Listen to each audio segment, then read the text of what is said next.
Hey everybody, today I've got some really fun and easy art ideas for you.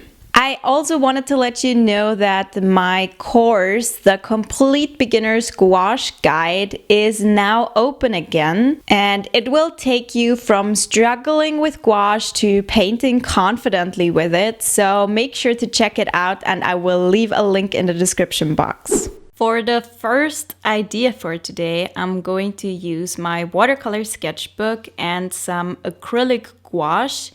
And the main difference between acrylic gouache and classic traditional gouache is that it dries and then it's waterproof. So you can layer as much as you want.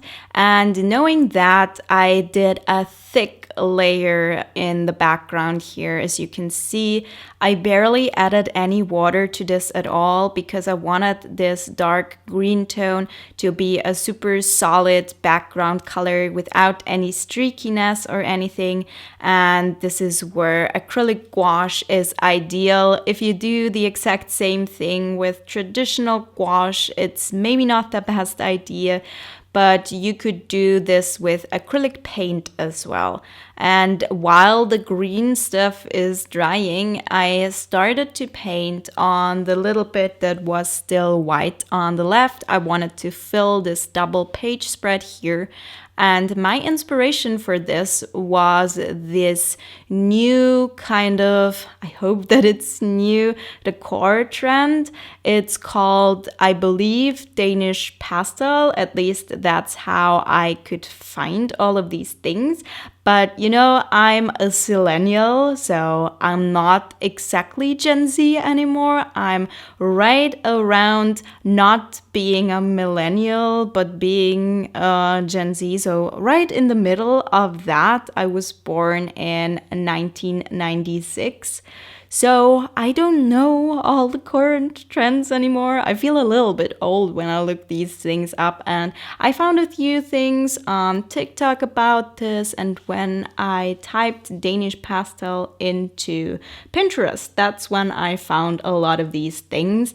And basically it's the core, obviously in a pastel color like it says, but also kind of rounded. A lot of things are round. There's a lot of candles involved, and I honestly think that it's a very cute style. There's also furniture in that style, and I honestly would not have found it if I wasn't obsessively playing Sims lately, and I found a lot of custom content in that style.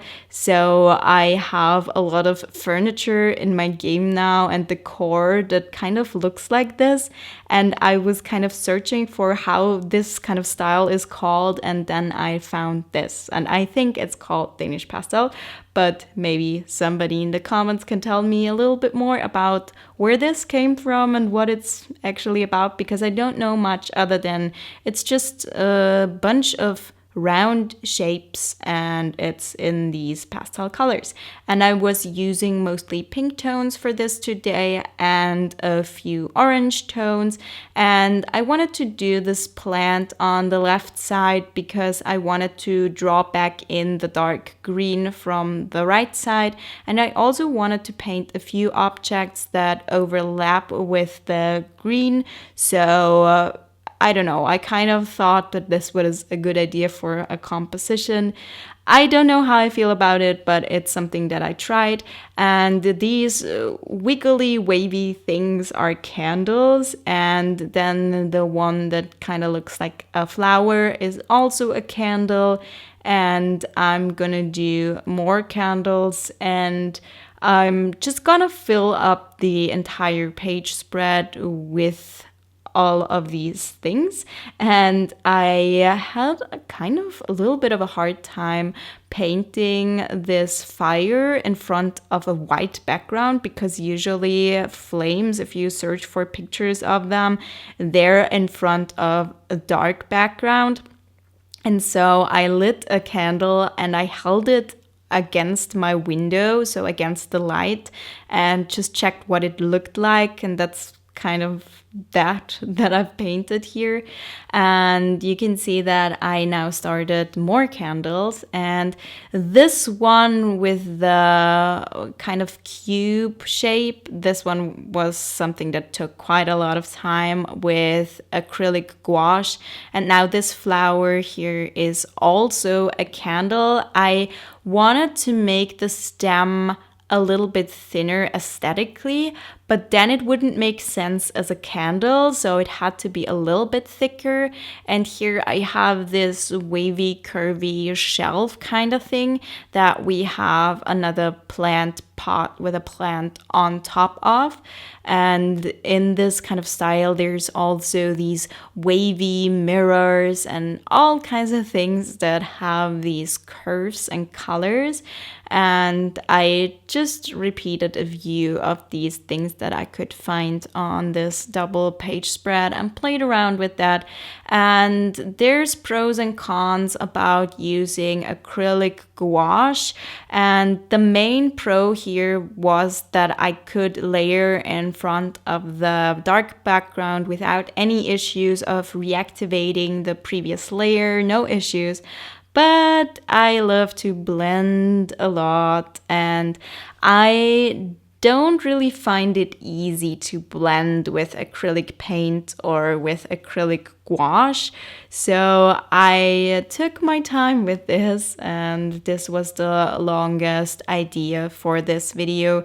And this is also the most intricate idea for this video. So if you're looking for more simple painting or drawing ideas, they're coming up, more doodly style stuff.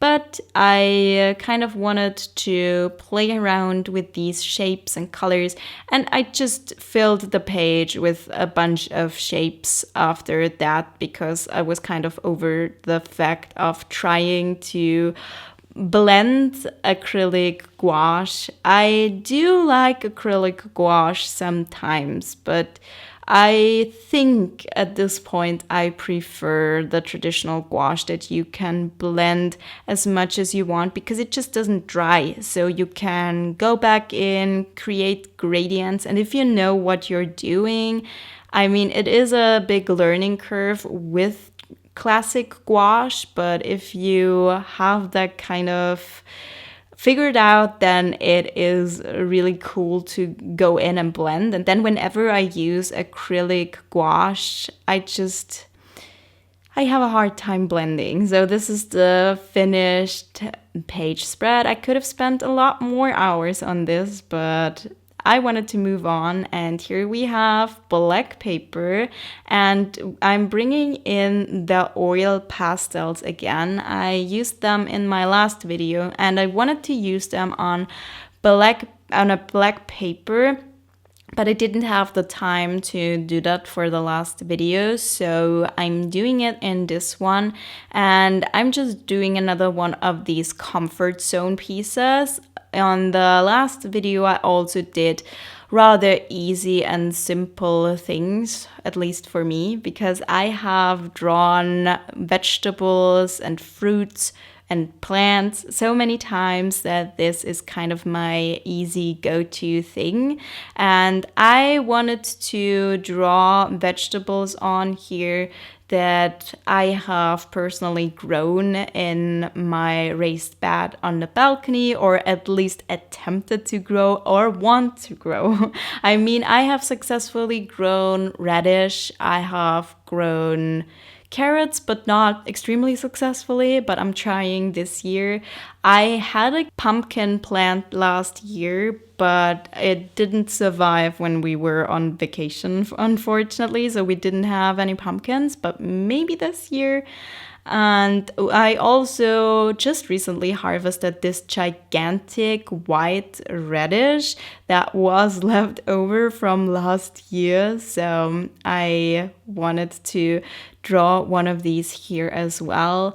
And then I also wanted to draw lemons because for whatever reason, I'm kind of obsessed with drawing them lately. They're really fun. And I've never had a lemon tree, but there are these small ones that would maybe be an idea for a balcony, or maybe a kumquat tree, because those seem to be a really good idea for that. Maybe one day. Right now I'm more focused on growing a lot of vegetables and a few strawberries. Hopefully I will be able to harvest stuff this year. But this is my kind of current hyperfixation, just plants and growing stuff. So I always try to kind of work these hyperfixations into my art, because it makes it a lot easier to be motivated to create something. And on the left, I just added a mushroom because it kind of fit into the place. I don't know if this is a mushroom that you could eat. I mean, judging by the shape, I'm just not sure, but it fit. So this is the next finished drawing. And then for the next one, I kind of wanted to continue with this kind of feeling that I got from the oil pastels, and I wanted to use crayons. And I also really love these water soluble crayons, because you can blend them with water if you want to, and then they're more even, but you can leave parts unblended and then you have the texture of the crayons. And so I really enjoy these, and these are from Caran d'Ache, and they're just a lot better quality than your regular crayons.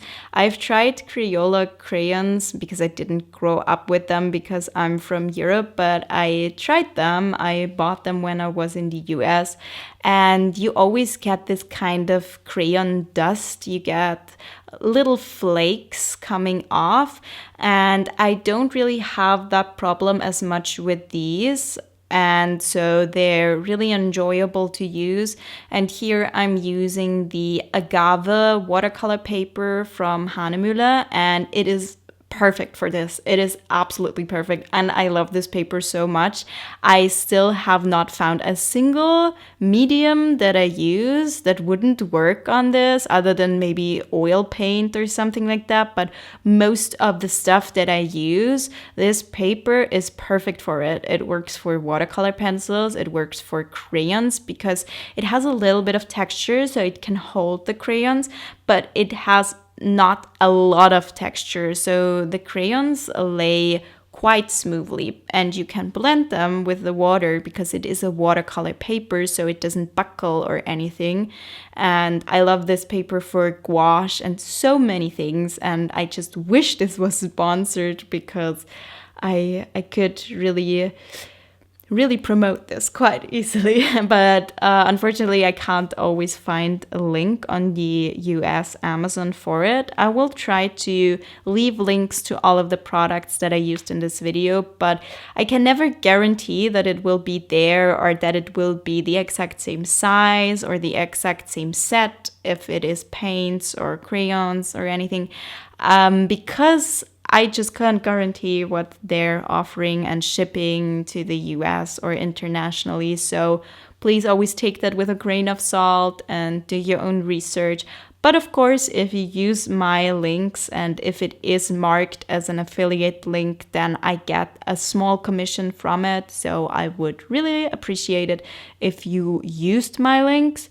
But of course, I can't always find them, and sometimes you might find a better deal somewhere else, let's be honest. So you can see I've talked through the entire thing here. I haven't even mentioned what I'm drawing here, but it's pretty self-explanatory. All of these things have something to do with gardening, and like I said, I try to work my hyperfixations into my art. It just makes it so much easier to get inspired to draw. And so here I was doodling all kinds of things that have to do with gardening. We have gardening gloves, we have all kinds of tools, we have a few plant and fruits and vegetable doodles here and there, we have a hose.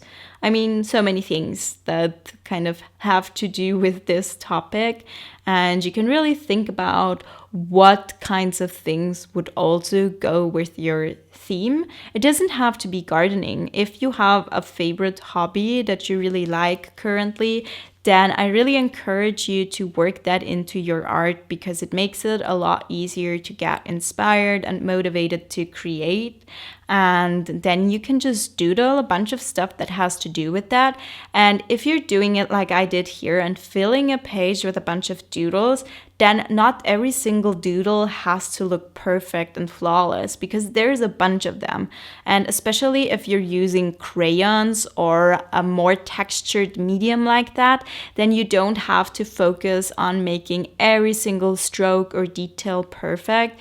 And so I really like doing this every now and then because it really gets the creative juices flowing and it's not as daunting as other mediums might be sometimes.